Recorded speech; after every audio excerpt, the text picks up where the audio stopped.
ଅତି ସୁନ୍ଦର ବିଷୟ ଆଜି ଅଙ୍କ ପରୀକ୍ଷା। ଠାକୁର ଅଙ୍କ ପରୀକ୍ଷା ଦେବାକୁ ଯିବେ।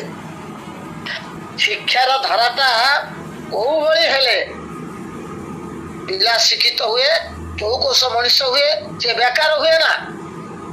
ଚାକିରି ପାଇଁ ଦୂର ଦୂରାନ୍ତ ଯିବାକୁ ପଡେ ନା। ଆଜି ସେଇ ଅଙ୍କ ପରୀକ୍ଷା।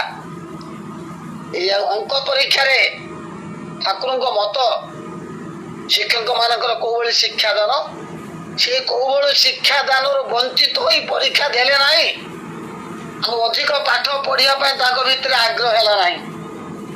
ଏକରେ ଏକ ମିଶି କେତେ ଶିକ୍ଷକ ପଚାରନ୍ତି ଛାତ୍ରେ, ଏକରେ ଏକ ମିଶି ଦୁଇ ଛାତ୍ର ଉତ୍ତର ଦେଲେ କହି, ବାଳକ ଅନୁକୂଳ ଭାବେ ଏକରେ ଏକ ନ ମିଶିବେ, କିପରି ଦେବି ମୁଁ ତର ବାଳକ କରଇ ବିଚାର, ଏକ ଯେ ବହୁରେ ପ୍ରକାଶ ସମାନ ନୁହଁ ତା ଅଂଶ, ଦୁଇଟି ବସ୍ତୁ ଏକା ପରି ଦିଶନ୍ତି ନାହିଁ ମର୍ତ୍ତ୍ୟ ପୁରୀ, ବୃକ୍ଷ ପତଙ୍ଗ ସର୍ପ ମୃଗ ପ୍ରତ୍ୟେକ ବିଶେଷ ତା ଅଙ୍ଗ, ପ୍ରତ୍ୟେକ ବସ୍ତୁ ଯେ ବିଶେଷ ଭାବରେ ଗଢିଛନ୍ତି ଈଶ।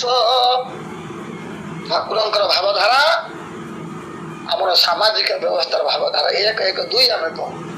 ଠାକୁର କହି ଏକ ଏକ ମିଶିବ ନାହିଁ। ମୋ ସହିତ ମନୋଜ ସମାନ ହବନି, ମନୋଜ ସହିତ କୃପା ସିନ୍ଧୁ ସମାନ ହବନି, କୃପା ସିନ୍ଧୁ ହରିହର ସମାନ ହବନି।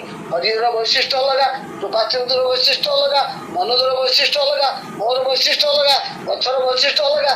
ପତ୍ର ଏକା ସମାନ ନୁହେଁ, ଫଳ ଏକା ସମାନ ନୁହେଁ, ପଶୁପକ୍ଷୀ ଏକା ସମାନ ନୁହେଁ। ଠାକୁରଙ୍କ ଭାବଧାରା ଏକ ଏକ କେମିତି ମିଶିବ।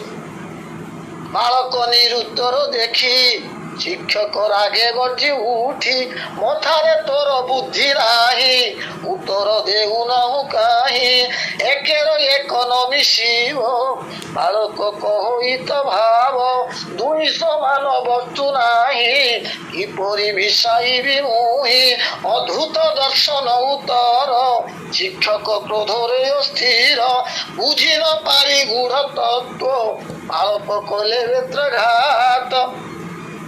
ବାଡ଼ିଲେ ଶିକ୍ଷକ ବାଡ଼ିଲେ। ବାଳକ ଅନୁକୂଳ ଚନ୍ଦ୍ର କହୁଛନ୍ତି ଏକ ଏକ ମିଶିବ ନାହିଁ। ଏକ ଆମ୍ବର ବୈଶିଷ୍ଟ୍ୟ ଅଲଗା,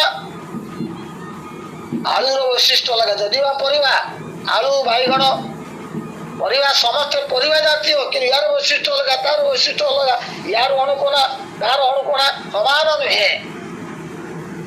ଏଇ ଅଦ୍ଭୁତ ଦର୍ଶନ ମଥାରେ ପଶିଲା ନାହିଁ ଶିକ୍ଷକଙ୍କର। ଶିକ୍ଷକର ନାହିଁ ଇଷ୍ଟେଟାଟ, କିଏ ଯୋଗାଇବ ଛାତ୍ର ପ୍ରାଣ। ଶିକ୍ଷକ ଆଜି ପଥଭ୍ରଷ୍ଟ। ଆଜିର ଶିକ୍ଷକ ମୁଁ ଦେଖୁଛି, ଆପଣ ଦେଖୁଛନ୍ତି ଶିକ୍ଷାର ପ୍ରଣାଳୀ, ଏ ଜୀବନ ବେକାର, ଅଦ୍ଭୁତ ଜୀବନ ବିକାର ହେଇଯାଇଛି। ବୁଝି ନ ପାରି ଗୂଢ ତତ୍ତ୍ୱ ବାଳକ କଲେ ବେତ୍ରାଘାତ, ସର୍ବାଙ୍ଗ ରକ୍ତ ଗୋଳା ବାଗ ସତେ ପାଷାଣ୍ଡ ତାର ଅଙ୍ଗ, ଶିକ୍ଷକ ମୁଖକୁ ଚାହିଁଲି ନ କାନ୍ଦି ରହିଲେ ମୌନ, ମଥାରେ ଗୋବର ତ ଅଛି ଶିକ୍ଷକ ଦେଲେ ଯେ ଝିଙ୍ଗାସି।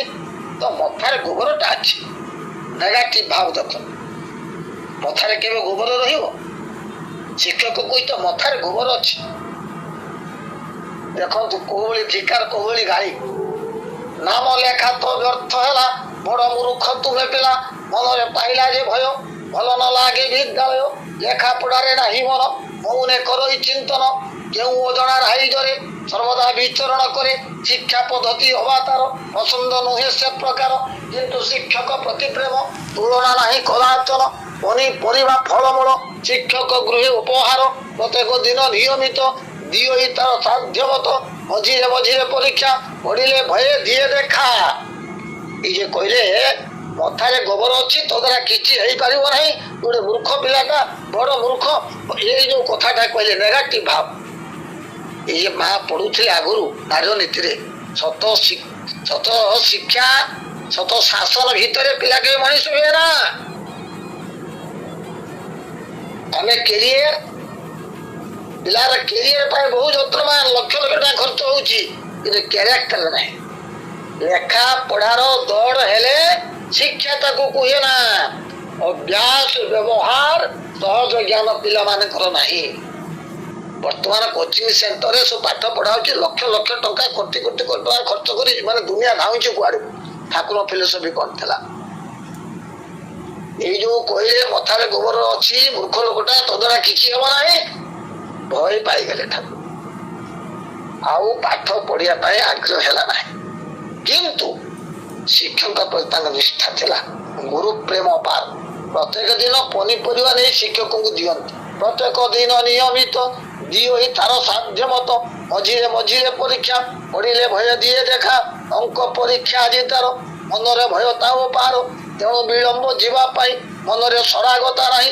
ମା ଡାକିଲେ ଅନୁକୂଳ, ଅଙ୍କ ପରୀକ୍ଷା ଆଜି ତୋର, ବିଳମ୍ବ ହେଉଛି ତୁମର,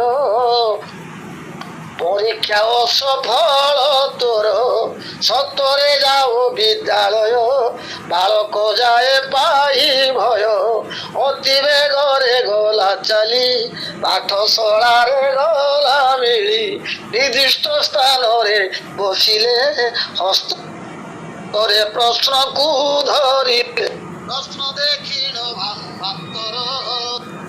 ମାଷ୍ଟର ଦେଖୁଥିଲେ ରହି, କିମ୍ପାଇଁ କରୁଛୁ କ୍ରନ୍ଦନ, ସହଜ ନୁହେଁ କି ଏ ପ୍ରଶ୍ନ, ଆସିବ ବିଳମ୍ବ ମା ଦେଖି, ବିରକ୍ତ ହୋଇଲେ ମୋ ପ୍ରତି, ଅକୃତ କାର୍ଯ୍ୟ ପରୀକ୍ଷାରେ, ହେବୁ ତୁ ଆଜି ଶୀଘ୍ର ଯାରେ, ସହଜ ପଡ଼ିଛି ଏ ପ୍ରଶ୍ନ, ଉତ୍ତର ପାଇଛି ସନ୍ଧାନ, ଉତ୍ତର ଲେଖିଦେଲେ ମୁହିଁ ମିଥ୍ୟାବାଦିନୀ ମା ହୋଇ, ମାତରା କଥା ସତ୍ୟ ହେବ ନଦେବି ଖାତାରେ ହିସାବ, ପିତା ମାତାଙ୍କ ପ୍ରତି ସଦା, ସନ୍ତାନ ନ ରଖେ ସର୍ବଦା, ପରୀକ୍ଷା ଉତ୍ତୀର୍ଣ୍ଣ ହୋଇଲେ କି ଲାଭ ମିଳିବ ସେଥିରେ, ମାତା ହୃଦୟ ସିଂହାସନ, ଯେଉଁ ପରୀକ୍ଷା କରେ ଚୂର୍ଣ୍ଣ,